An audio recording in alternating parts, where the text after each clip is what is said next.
Greetings, fellow paranormal paranoids. Tiki here, And PerGron. and welcome to our retrospective on the 2026 movie that's apparently the scariest movie ever. Every year has one. Right.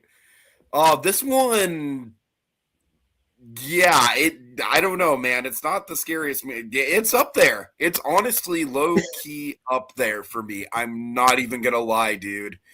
No, Um, of all the movies that have had that title in the 2020s, because let's see, there was Long Legs, which was the scariest movie ever. Long Legs did not fucking scare me at all. Nope. The scariest part Nicholas was when Cage he like just like fucking singing "Happy Birthday, Mr. President." Like, are you that's supposed to be the scariest movie of the year? the only part that like gave me a little bit of a chill was when he first shows up and he like Mhm. his face shows up. What else?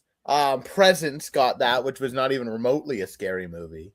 A good movie, but not remotely scary. Skinamarink, which I do genuinely think is a pretty terrifying movie. Mhm. But yeah, I think out of all of the movies that have gotten that label in the last few years, this is probably the one that's fucked me up the most for sure. So we're talking Undertone. It's just Undertone. Undertone. Is it Undertone or Undertones? I think it's Undertone, singular. Fuck. Then I'm Yeah. gonna have to fucking edit that. Give me 1 second. Yeah, we're just talking about the concept of undertones right now. PerGron, would you like to set up the basic premise of the movie, and then we'll kind of get into our thoughts and break down some theories and whatnot? Yeah. So Undertone is the plot is pretty simple. It's about a podcaster and like two podcasters. They do like scary stories. She's a skeptic. Her friend that she does, or her co-host, is very much a believer in like paranormal and spooky shit. And they get sent these 10 mysterious tapes. Um, and those 10 mysterious tapes, they have no background, no anything. So they're like, we're going to listen to these on air live and we're going to break it all down together.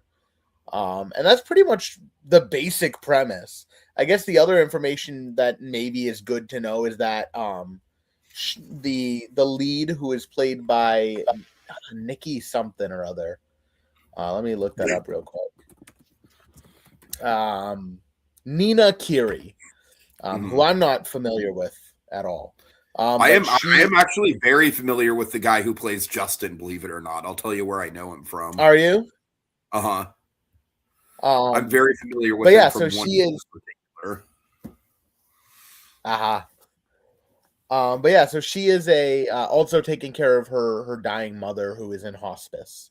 At Mhm. the same time, and that's kind of all you really need to know is they're gonna go on and listen to these recordings that they've never heard live, and spooky shit starts to happen. And I think it's kind of best left there, in the plot side of things. I mean, we'll get into spoilers, but if you haven't seen the movie, that should kind of be the opening synopsis of, if that sounds interesting, go see the movie kind of thing. I have a very, very particular non-spoiler critique right off the bat with that setup, okay? Yeah. First of all, I do want to say I do love this movie. I really genuinely fucking do. Like this movie really it got under my skin. It's honestly, I think this might be the freak like I know that the Conjuring movies are very, very mainstream, but like some of the shit in the Conjuring 2 in particular just really made my skin crawl. And I don't think I've Mhm. felt that way in a movie theater since then until I saw this movie. So Mhm. but my main critique with the actual premise and setup of this film, PerGron, I so wish that this would have been just one continuous podcast recording. Mhm. Yeah, that's Like, fair. because when it started, I totally thought that's what they were gonna do, right? I Mhm. totally thought that was gonna be the whole movie. Yeah. And so, and I can also say, as look, my podcast, like this isn't even really a podcast. What we do aren't really, honestly, Eli of Little Boo Productions, he gets on me all the time about the podcast thing where these are fucking live streams. They're not even technically podcasts, but Right. even still, I couldn't imagine just like piecing out in the middle of the conversation, being like, oh, we'll pick this up in a couple days, you know, like when you're knee deep. That took me out of the movie pretty significantly. That's fair. When they kind of bailed the first time, I was like, wait, what? Yeah. So I definitely can I can get behind that for sure. I understand why they do it, because there is definitely a lot of stuff with the mother in particular that they need to kind of build up. I think there would have been ways to deal with the mother side of things in the course of the one night, because the camera does do an excellent job of just kind of like traveling. I mean, obviously the sound work in this movie is incredible. I think the cinematography in this movie is also fucking incredible. I absolutely agree. do. Yeah. But here's the thing that really, I mean, I think that this struck a nerve with me on a couple different levels. So I remember when I was in middle school, PerGron, I specifically found out about the whole like ring around the rosy being about the Black Plague thing, and it fucked me up. It fucked me up to the point where like I didn't want to go outside at night. Okay, like for some reason that idea just really fucking scared me.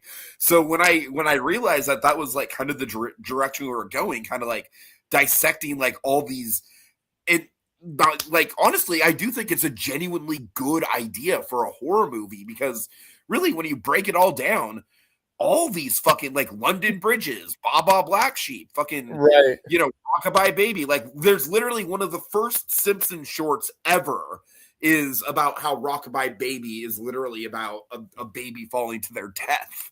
Like, so I was really excited on that level for sure. The other thing that really got under my skin in a very, very deeply personal way, PerGron, all right? I have two grandparents in their 90s, one grandparent in her late 80s.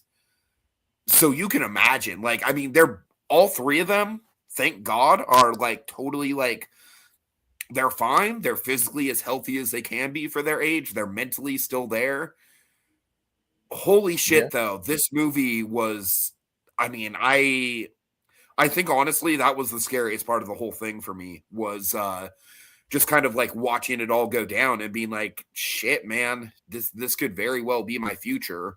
I mean, I don't mean to get dark with it. I don't mean to be like morbid with it, but honestly, that it's been on my mind a lot. And I kind of get the feeling that I talk about it a little bit too openly with people.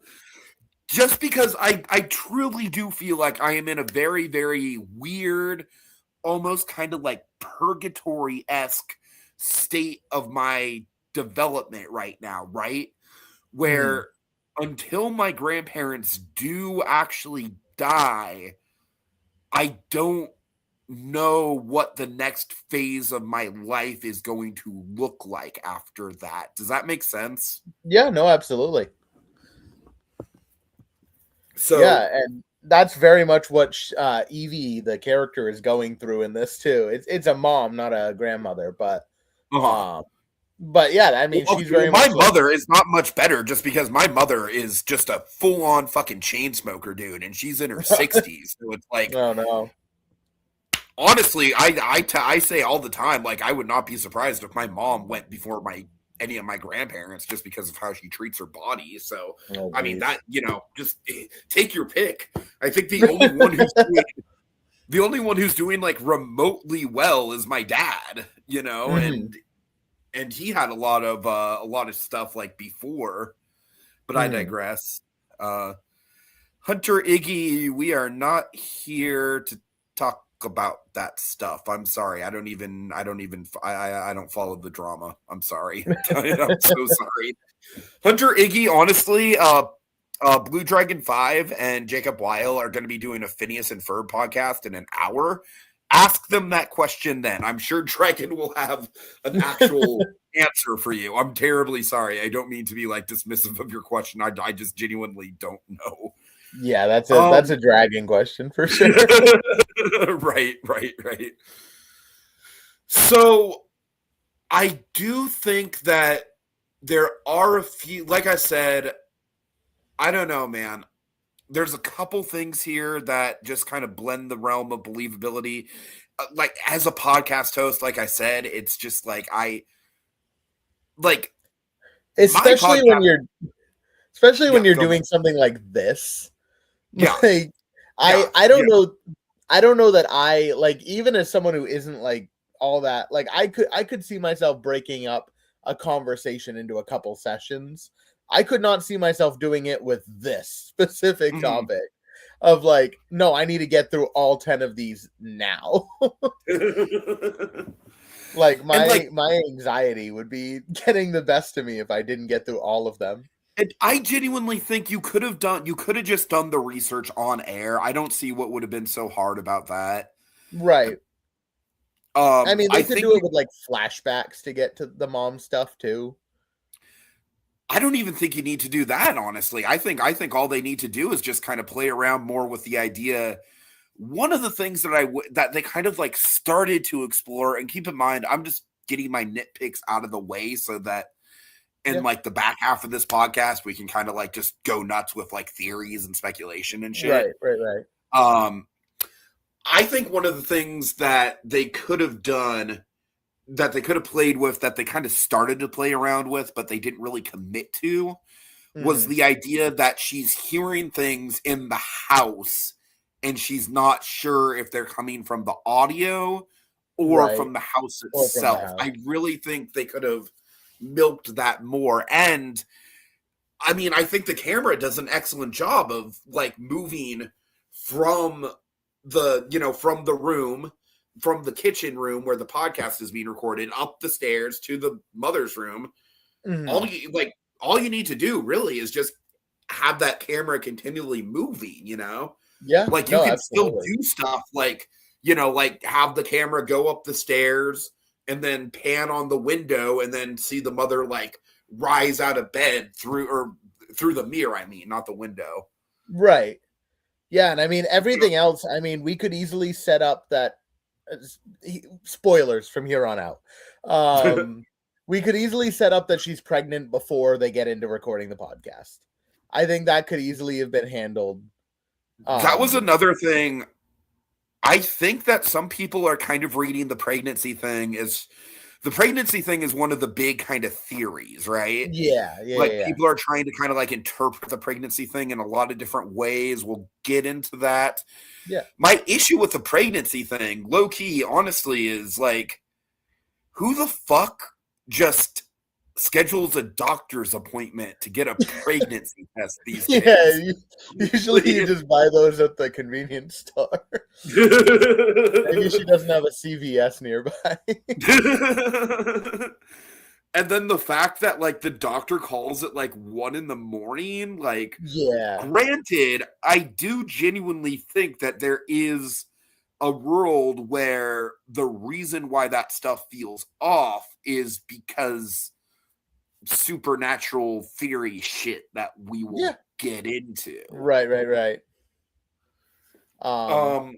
Yeah, no, I can co-sign on that big criticism of it should have been even if they take breaks in the night.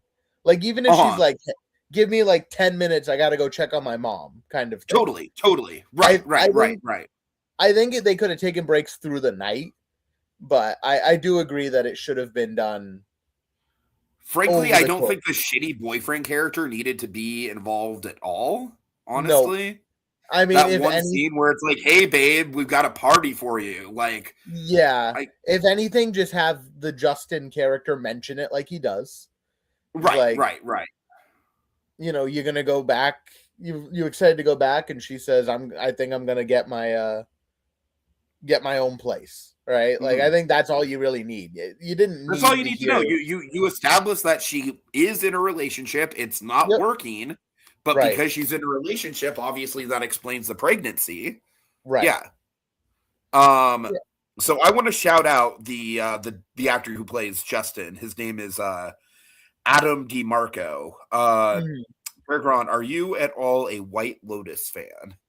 I have not yet seen it. He's one of the main characters in season 2. Okay. Yeah. So I am pretty damn familiar with this kid. I say kid, he's like fucking like 6 months older than me, but whatever. You know what I knew him from? The Disney Channel original movie Radio Rebel, starring Debbie Reynolds. Love it. Love it. This guy's gonna, I mean, like, as far as like the Golden Tikis go, like, unless something like seriously amazing comes out, like, Mhm. this guy's gonna be a shoo-in for like a first wave lock for best voiceover performance, Oh, for right? sure. Like, you already mentioned that. Yep, I think let's talk Tikis real quick before we get into theories. I think this has 3 locks. Unless we have an amazing year, which hopefully we do. But I think sound is the most obvious one. I don't see a world where this doesn't get at least my nomination for sound. It actively pisses me off that you know for an absolute goddamn fact the Oscars are not touching this thing with a 10-foot fucking pole. The Academy will not even look at it. I think cinematography is a very strong one. Like I said, it reminded me of Presence and of Skinamarink, kind of in the same. Plus, it's we get kind of like a blend of those two. Yeah, honestly, and we get an Evil Dead shot, just one, but we get an Evil Dead follow the camera down the stairs shot. And as a massive Evil Dead fan, I was fucking kicking my feet like a little schoolgirl during that. The guy next to me and his girlfriend. So I was in a packed theater. Like there was maybe the front row. And so the guy sitting next to me, high as a kite. And he's like freaking out the entire time. It was very fun to sit next to him. Nice. He offered me gum. It was awesome. We became was it edible gum? Was it weed gum? No, it was just gum. That I don't know that I would have survived an experience of this on edibles. I think watching this on edibles might kill me. Right. Oh, you know why for me especially is that whole like existential dread over dying relatives thing. Oh my god. Right. About it. No, I'd be totally KO'd. I was stone cold sober after work. Knowing that I had to be back in time to film the Tikis, right? So I was still watching the movie, and anytime somebody would get up to go to the like bathroom or something, I was like I felt like a fucking crackhead when the police are coming by. I was like, my head was on a swivel. Oh my god. That was me when I first started smoking weed, honestly. When I first started smoking weed, literally every time a car would go by, it's like, oh shit, they know, oh fuck. That's still me. That's still me when I smoke. But yeah, no, so I like the Evil Dead scene, I was fucking kicking my feet. I love that bit. But yeah, I mean, the cinematography, I think voice actor, and honestly, I think she could get in for actress. I was very impressed by her performance. Oh yeah, definitely. I will say, I wish that the movie would have explored her alcoholism a little bit more than it did. Yeah. Because I feel like they kind of teed it up to be a big deal, and I do think it played a part, but I don't think she spiraled as much as she could have because of the alcohol. Right. You know what I mean? Like, I was expecting her to just be a full-blown, like, fucking mess, like, stumbling over her words by the time they get to the 10th recording, you know? Right. Yeah, no, I agree. I thought that was like why is this here if we're not going to do something with it? Right. I do have my theories on it. I think it all kind of links back. I think all the theories for me kind of link back to the pregnancy thing. Okay. Let's see. I'm trying to think of any other like kind of baseline, because I want to break this up basically like in half, where we talk about the movie itself and then get into like analysis, theories, stuff like that. Right. Yeah, I mean, the only other things I can really think of, A24 is gonna sell that little fucking statue. You're gonna $70 on A24's website. I fucking Oh my guarantee god. it. And you know what? It's gonna go right next to my talk to me hand. Oh It's dear gonna god. go right there, Wait, right you have a next to talk to it. me hand? I do. I don't have it with me. I wish I did. Oh, dude. Next time we do like a horror podcast, I'll bring my Yeah, talk to yeah, me yeah. hand. Which will probably be Um, Backrooms, yeah. Oh, for sure. which I'm hyped for. I am very I'm hyped for also very. Backrooms. I saw the trailer for the first time before this movie, and I was pretty Nice, excited nice, about it. nice. I've honestly, okay, here's the stupid thing. Mhm. I was holding off on watching the trailer because I knew this movie was coming, and I figured that but no, of course not. Of course I You didn't get the didn't get it? trailer, so I had to fucking Damn. watch it online last night. Whatever. It's a killer Um, teaser trailer, dude. I love how it tells you nothing and everything. right. No, I'm very I'm excited like, for it. goddamn, talk about a stacked cast. I mean, just the two leads alone. Like, Jesus Oh, for sure. Christ.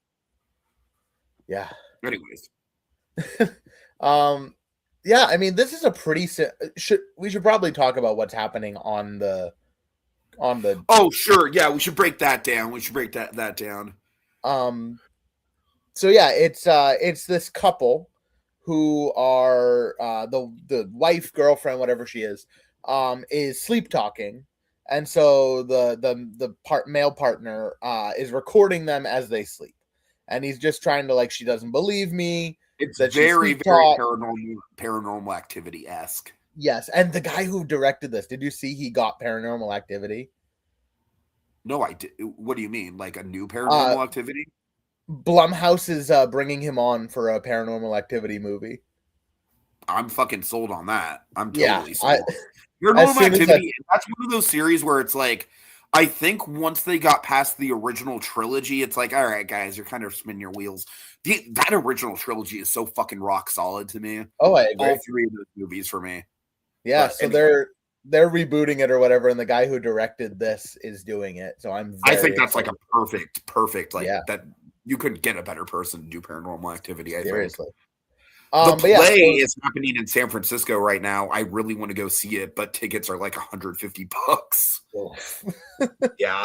but yeah, so they're recording her sleep talking, and it starts off very much as normal sleep talking. And then kind of as the tapes go, it goes from just normal sleep talking to they hear a baby crying. She Oh starts god, speaking. when the baby comes in, that I gotta be honest with you. The first like half of the movie, like especially when Justin's like going into like the whole like, wait a minute, did you hear that? It said Yeah, Mike kills. Like I'm like, okay, like when I was literally like 14 years old, I was into the whole like Paul is dead thing, yeah. right? I Like, was gonna say, like, all I right, thought of movie, that. like this doesn't really fucking scare me, but no, but as soon as the baby sounds came in, that was like, oh Mhm. shit, no, this is a whole other level now, dude. This movie Right. fucking leveled the fuck up. So yeah, they start I hearing a baby. apologize for I'm just getting over being sick, so I apologize if I'm blowing my nose and coughing and shit, You're good. and if my voice Um, sounds off. this is one of those podcasts that's for you and me anyway. This is true. This is true. um, but yeah, so they it just kind of spirals, and by the end, you learn that, is it Abazu? Is that the name of the demon? I think so. Um, Yeah, Abazu. yeah. Yeah. So you learn that Abazu, who is, I guess, a demon of like fertility issues and like stillbirth, that kind of thing. I Uh do think that they get a little bit too deep into the lore. I kind of hmm, wish they would have kept it a little bit more ambiguous. yeah, But that's then fair. again, I don't necessarily know if you're supposed to interpret the Abazu thing as like a 1-1 for what's actually going on, if that I, makes sense. I don't think you are. Yeah. Um Take it you did not have a thumbnail. Do I not have a Okay, can you guys not see the thumbnail on this? I saw the thumbnail. Yeah, that's what I thought. But no, I mean, we're not doing a. Usually, when Peregrine and I do podcasts, we're just on camera. But Yeah, we just yap. I did put up a thumbnail though. It's Yeah, just a there's a generic thumbnail. image of the movie, but Yeah, I love that they tie into the with the picture. I'm looking at the thumbnail right now. The uh, picture that you chose, it's like very much internet horror too, yeah, which is yeah. I love how they tied internet horror into it because that really was my gateway into horror. It was It also creepypasta. just no. That is one of the things that made this feel so fucking real. Is it Mhm. just, dude? It brought me back to like 10 years ago, fucking staying up late at night listening to creepypastas. Right. And keep in mind, I'm a little older than you, so I was still like a grown ass adult during that time period, right? It still got to me though. It still Yeah, got to me.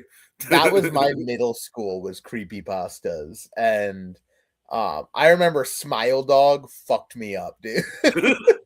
Nah, um Smile Dog for me was one of the ones where I was like, it's silly. It looks silly. Yeah, no, that the store, like, oh my god, the people used to share on Facebook, like back when Facebook was a thing. They used to share on Facebook like just the chain letters that you would get in your email. And it was like this little girl was murdered by her father, and if you don't share this with 50 friends or whatever, she'll visit you tonight. That shit fucked me up as a middle schooler. See, for me, the creepypastas that really fucked me up. Have we ever done a podcast? Obviously we did the I think the what was the closest thing was the it's we're all going to the World's Fair one. right, right, yeah. Still an all timer, honestly. I need to. I honestly, I should just fucking revisit that one, Yeah. considering like I'm totally in the mood for it. But there's a couple of them like 1999 really gets to me still. Like they absolutely should make a movie about 1999. Mm. Um, what else? What else? Oh God, Baraska. I Are you? fucking love Baraska. That Yeah, needs to be yeah, like an HBO series. absolutely. And they There's need a to not touch podcast. Baraska 5 at all ever. There's a podcast starring Cole Yeah, Sprouse. with It's Cole like Sprouse. basically like a yeah. Oh, it's so good. So It's good. very good. Uh-huh. But yeah, so I love that Baraska. this. One more. Yeah, yeah, yeah. Have you seen This Man in Your Dreams? Yes. That Which fucked with which me a inspired that lot. which inspired Dream Scenario with Nick Cage. Yeah. But yeah, no, I love that this tied in like internet horror. It also tied in demons without being just a possession movie. Because Yeah. I'm genuinely so tired of just straight up possession movies. So I think that this was a nice little blend of something like an We're All Going to the World's Fair meets Skinamarink meets Presents. In like, and those are three Honestly, of my. low-key, a little bit of Blair Witch Project as Oh, well. absolutely, no, 100% some Blair Witch Project. Mhm. Um, Which yeah, to me, but like I sing the praise. Like anytime I'm with people who are fans of horror, man, like Blair Witch Project to me, honestly, might be like the absolute like gold standard for horror movies for me. that's I don't know fair. if you know this about me. Yeah, we did a Blair Witch Project podcast. Oh, that's right. Well, do you feel that same way? You probably don't, right? So I grew up after Blair Witch. That's Like yeah, because Blair Witch came out in, I think, was that 99. 99? Yeah, so I Yeah. was born the year Blair Witch came out. So it's Oh, it was a little before my time. So by the time I saw it, it was very much a yeah. When it came out, I was like 9, 10 years old. I wasn't allowed to see it, but I was like vaguely aware of what it was. And right. at the time, even like a couple years later, when I was like in middle school and I did see it, I still didn't know for sure. I didn't know for sure if it was real or not. Honestly, once I went into the DVD bonus features and I was like, oh shit, the actors are, yeah, okay, this is definitely a movie. But But yeah, I think think the that ending in particular, oh, is so Blair 100%. Witch coded. Yeah. Yes. So I know I mentioned to you that I didn't love the ending. After sitting on it, I still don't love it. It's still not my favorite ending ever, but I like it a lot more than I did after like sitting on it for a couple days. I like the ambiguity that it gives. The ending felt like a fucking orgasm to me in the best way. Did it? Okay. No, I know a lot of low people key. really hated it. I didn't love it, but it's grown on me a lot. The ending to me, it was just like literally like the whole last like 10 minutes was just like, oh my god, oh my god. And then it's over, and that's like the climax. That's oh god, I need a cigarette. You need that guy's gum that was sitting next to me.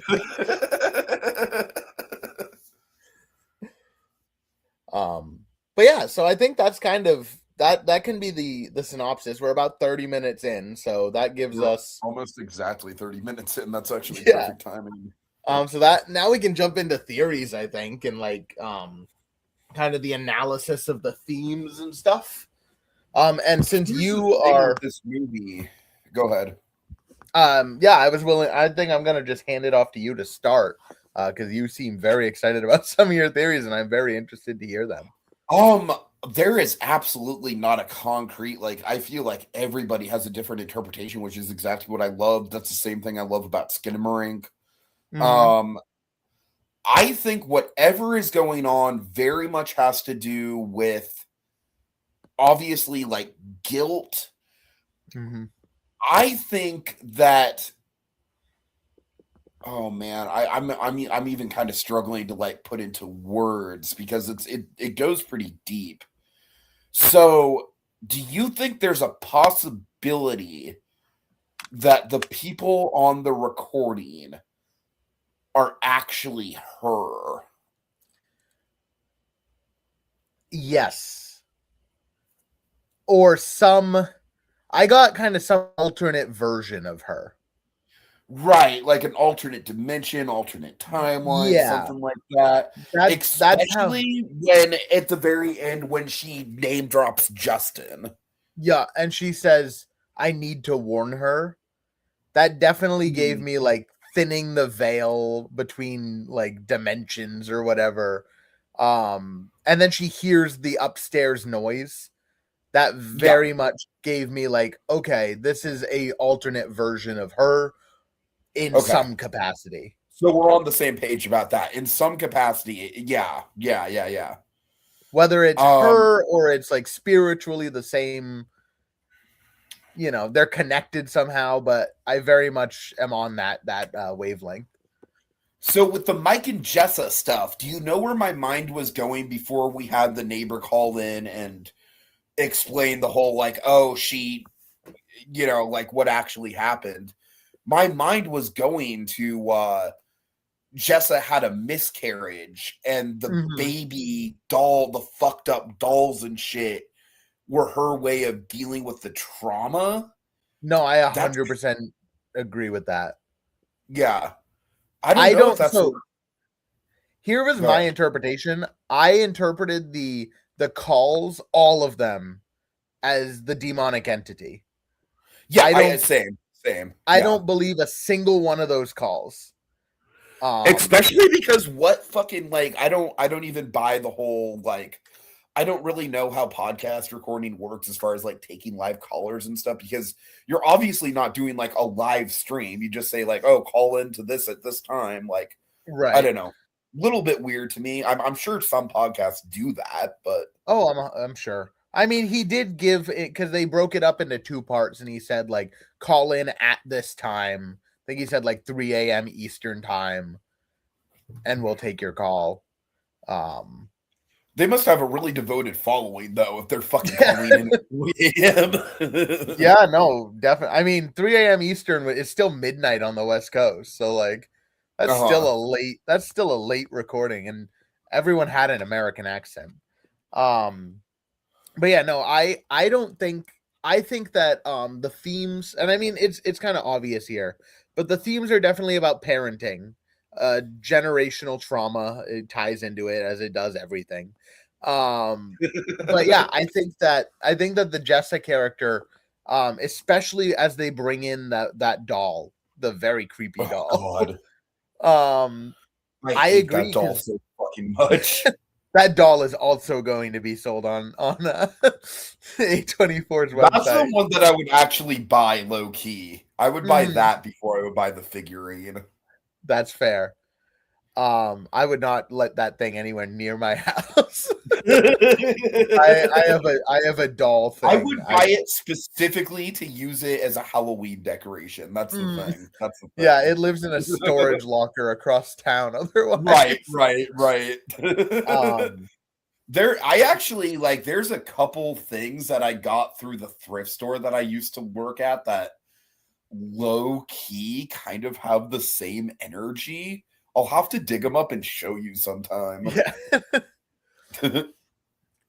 um, but yeah, so I think that like the guy who called in and was like, "My neighbors, um, they're my neighbors and they died." I don't think that is like a true story even remotely. I think it's very Okay, much that's interesting.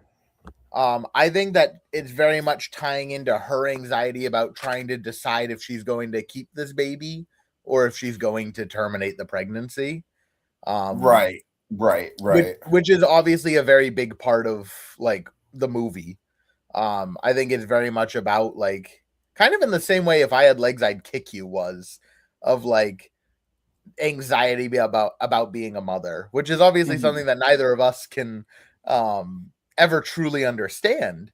But I think No, but I it's can definitely understand like the anxiety about being a caregiver though, right. because even on top of just the kind of the looming existential dread of my Hmm. grandparents' mortality, I was also a caregiver for my profound I guess the correct term is profound autism now. Hmm. It used to be severe autism. My Hmm. nonverbal autistic, my nonverbal autistic brother, let me tell you, man, he's doing a lot better now. I actually just got done visiting with him, and Hmm. he like I'm so fucking happy that he's just looks like he's in a really really good headspace. He's smiling, he's laughing, like and honestly it makes me so happy. But Awesome.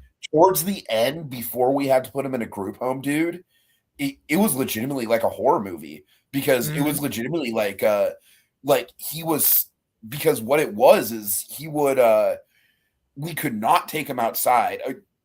There's a lot of fucked up stuff like there's a whole backstory about my mom being in a long-term abusive relationship I don't want to get into that my brother was unfortunately in the middle of.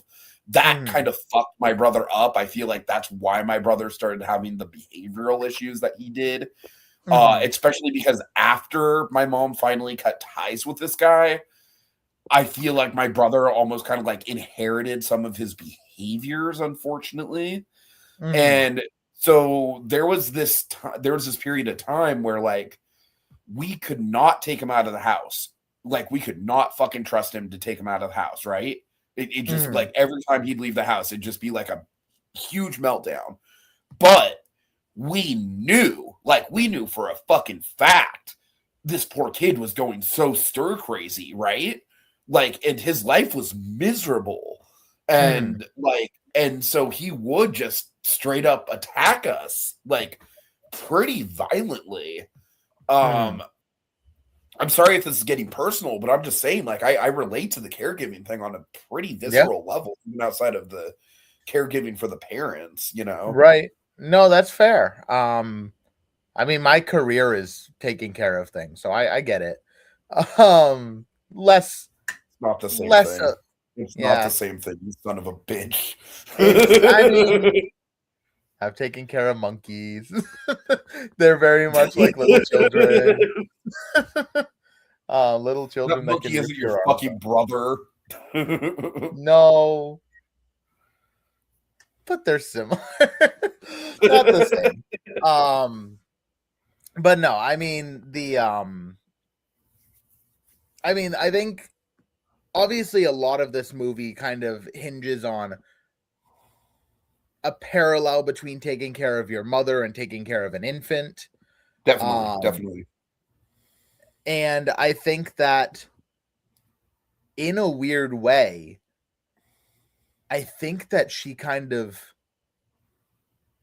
I think her continuing with that was almost a way of her embracing maybe not a demonic entity, but like a resolution to that issue where she says, and I think that her mother and the baby are very much one, like in not like one to one Oh man. Okay, entity. we got like 15 minutes. There's a lot to cover. Can I jump in really quick? Yeah, yeah, yeah. Um, we haven't even touched about the mother, and we need to get into that because, like, do you Yeah. think the mother is alive at all at any No, point in this movie? No, I no, don't. I don't think so either. no. I'm with you there. Yeah. Here's the thing, though. I Again, there's I do actually. I think that she died when she fell out of the bed. I think oh that shit. I think that was Oh, PerGron. I'm not even kidding you. When you just said that, fucking goosebumps. I'm not even shitting you. That totally checks out. That would Mm, explain her guilt. That would explain the whole like I killed my mother. Oh right. man, Yeah, damn. she left to get a pregnancy test. Mom No, died. but she also left to go to the shitty party. That too. That too. But yeah, I think she was alive before that. But I don't think Okay. after that she ever was. So here's the thing, and this is again going to kind of go into like a personal thing, and I apologize if I get a little too personal.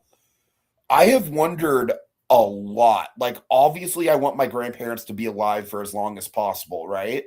Mhm. I very much hope that when they do go, it's through like a stroke or a heart attack, and they're just like done. Right. You know, as horrible as that would be, and as shocking as that would be in the moment, I Mhm. genuinely like PerGron. I could. I don't think I can do it. Like No, I'm being dead ass honest with you, bro. Like I don't think I can fucking do it. I don't think I can fucking be in the same room with them if they're in that state. I just no, I don't. agree. I agree. And so like I don't oh man. Oh, this movie's hitting some fucking nerves for me, dude. Seriously, I seriously. could tell. Here's the thing is like I I didn't I'm gonna credit I believe the YouTuber Haunted Hippie who Mhm. generally speaking did not like this movie, unfortunately. But she Right. kind of made the observation where it was essentially like the whole idea where when a family member is that close to death and they're not talking and they're basically comatose, Mhm. they're essentially haunting you before they even die, right? Oh, 100%. And this movie very much plugged into that. Also, I want to point out one of the best moments I've ever had in the movie theater with a horror movie is the Mhm. mirror shot Yeah. because I did not see it at first, but I heard a couple people gasp, and Uh-huh. then I fucking saw it. I was like, "Oh shit!" Yeah, Yeah, no. that was a great moment. I was one of the people who gasped. I very like I saw that and I'm like, oh fuck, because my brain Oh, at this point of seeing so many horror movies, my brain is trained to look in the background, and you know who I blame for that? I blame Flanagan. I fully blame Mike oh, Flanagan for. absolutely. Yeah, Mike Flanagan, dude. He was a fucking like he was a game changer, man. When it comes to that Mhm. stuff, like But I'm James Wan kind of perfected the whole. I think James Wan like he played around with that a little bit, yeah, like the whole like pointing the camera at a dark corner, and you don't. He didn't necessarily. I don't think James Wan really played around with the idea of like the images maybe being there, maybe not. But I do think he did a really good job with the whole like holding the camera in place and kind of like holding your breath, like yeah. expect to see Oh, something. absolutely. But then Mike Flanagan, he full on, and Ari Aster to a certain extent, Yeah, mostly with Hereditary. He doesn't right. really do it outside of Hereditary, but Hereditary, it's very much there. Oh, 100%. Um, Um, but yeah, one of the things I loved about this movie is the way it just lingers on a corner. mhm. And like the way they frame the shots is so good. Like you see her and there's a single light above her.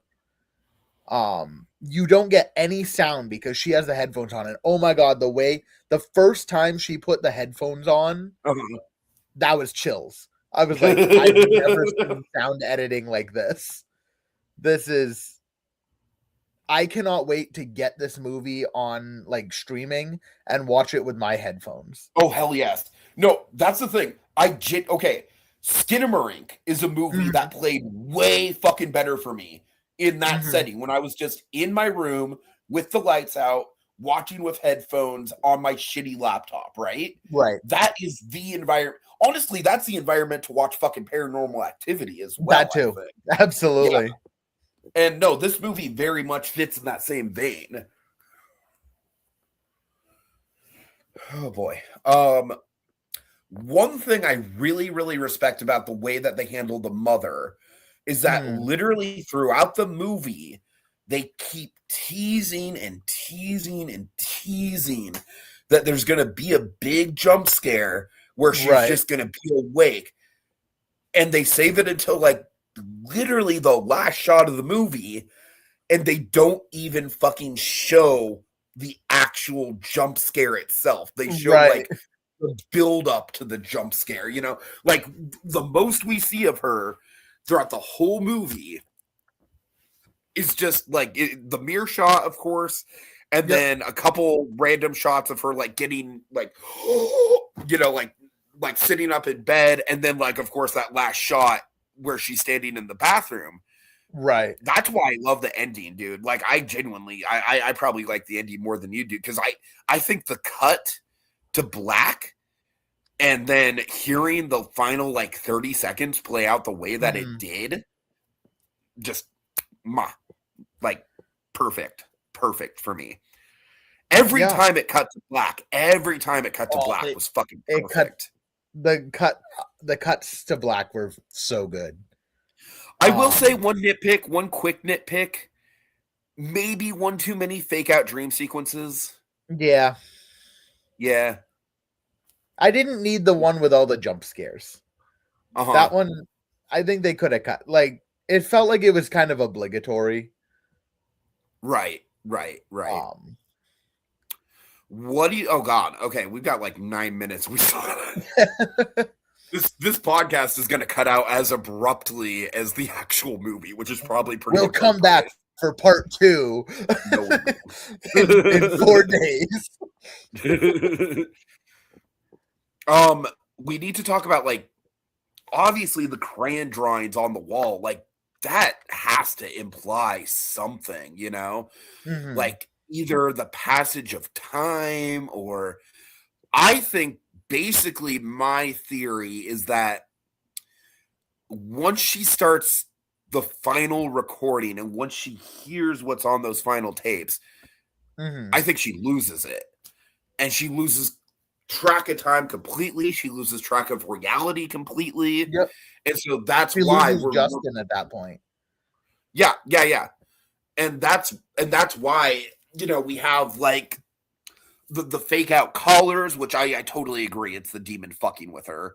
And how fucking horrific is that I believe her name is Abby, and we just oh my God, dude, when we hear the slamming, oh God. Oh. I want to emphasize, folks, every scare in this fucking movie, for the most part, I mean, there's a couple visual things like the mother in the mirror, but most of the scares in this movie are audio, which is just awesome. Yeah, no. But then I firmly believe that she is just in a fucking haze for like at least like a week or whatever, you know? Yeah. Because like then you see like all those the crayon drawings on the wall, which borderline Blair Witch ripoff, but you know what? It's so fucking creepy. I'll take it. I don't even care. Actually, come to think of it, the ending is very similar to the Blair Witch. It is. Because it's not only a staircase is involved, like creepy drawings of children on the walls, and then Right. even like the character standing ominously, in the last shot. Right. But so I don't hate even to care because, frankly, I think like nobody has captured. I think okay, the Blair Witch Project to me, and I've explained this to you before. Mhm. What makes that movie so fucking viscerally terrifying to me to this day is just the knowledge that those actors had no idea what the fuck was going to happen on any given night. And so the fear that those actors have in that movie is so fucking palatable to me. Right. Like the actors are basically in the middle of like the most immersive fucking like haunted house bullshit ever, Right. And honestly, like that dumbass Blair Witch 2016, which I was genuinely hyped for and ended up being a total wet fart of a movie, that nothing in that movie came close to capturing that level of fear for me. Absolutely nothing. This movie captured it. This movie, the only other movie besides maybe Skinamarink, but honestly, Skinamarink is like almost kind of like Skinamarink is more of like a liminal spaces kind of fear. Like, for me, the fear that Skinamarink invokes is that fear of like, and we've talked about this, the whole fear of like, you wake up in the middle of the night when you're a kid and you get up to get a glass of water and the whole house just feels fucking like just evil almost, Right. Right. And but no, this is the closest that any horror movie has come to actually emulating what it actually felt like to watch Blair Witch Project for the first time. Like, I was sitting in the theater when the credits were rolling, just stunned. Just, I mean, I haven't felt the compulsive, like, absolute fucking need to sit through the credits and not for a post-credit scene, but just to sit through the credits, just to marinate in it, long time. But man, oh God. Woo! I fucking love this movie. I can tell. I'm glad. I was honestly so worried this was going to be the first one of the year we'd be on opposite sides of. So I'm glad that is not the case. Okay, be honest with me, like, because I didn't necessarily tell you what I thought when I knew nothing. I just reached out to you and I was like, "Hey, we should do it." Yeah. Like, were you still worried even after I reached out that I wasn't gonna like it? So when you reached out, I'm like, okay. Well, I told him to reach out if he liked it, but also I said if you hate it too was the other thing. I said if you either love it or hate it. So I knew it was kind of an extreme. I knew you weren't lukewarm on it. No. But I came into this not knowing and being like, oh, what if we don't agree? What if this is like very different? I'm glad that we are on the same page. Because when I recommended it to you, that was a big fear. I'm like, oh no, what if Tiki loses trust in my taste now because I recommended this? I mean, that already happened with Hamnet, bro.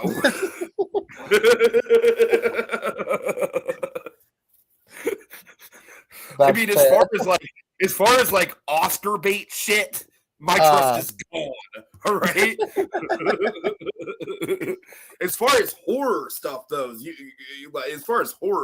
and me are exactly on the same wavelength, though. I'd also like to make an addendum before we go to my top 20 minutes. Because I do think upon reflection, I would probably switch Hamnet from my number 2. I'd probably bump it down to my number 6, and I would put if I had legs, I'd kick you at my number 2 upon reflection. I think that's my official like addendum to that, because I still love Hamnet. I still think it's a very good movie. But I loved If I Had Legs, that I'd movie kick did you. fucking nothing for me, bro. It did nothing for me. That's fair.